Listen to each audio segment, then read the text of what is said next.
उज्ज्वल बैसाने yes Marathi news मध्ये आपलं स्वागत। आता पाहूया एक स्पेशल रिपोर्ट। छत्रपती संभाजीनगर रोडवरील गंगाधरी येथील भीषण अपघाताचे प्रमाण वाढत आहे।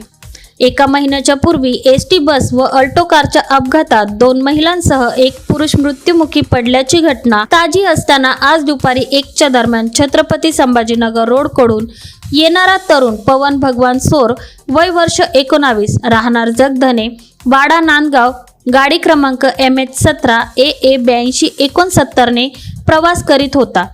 गंगाधरी येथील रोडच्या कडेलाच उभी असलेली गाडी MH04 DW 4837 चक्क मारुती वॅगनर गाडीवर जाऊन तो धडकला।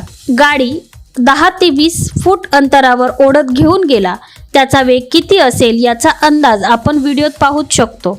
आजूबाजूच्या सामाजिक कार्यकर्ते यांनी नांदगाव ग्रामीण रुग्णालयात सदर व्यक्तीस दाखल केले असता वैद्यकीय अधिकारी डॉक्टर ख्याती तुसे यांनी उपचार करून सदर व्यक्तीस मालेगाव येथे पुढील उपचारासाठी हलवण्यात आले आहे।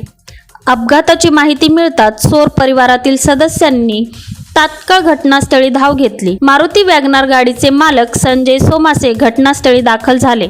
नांदगाव पोलीस ठाण्यात तक्रार दाखल करण्याचे काम सुरू आहे।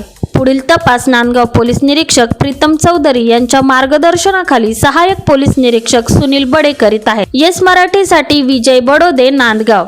अशा प्रकारच्या ताज्या घडामोडींसाठी येस मराठी न्यूज यूट्यूब चॅनलला लाईक करा, शेअर करा आणि सबस्क्राईब करा आणि बघत रहा येस मराठी न्यूज।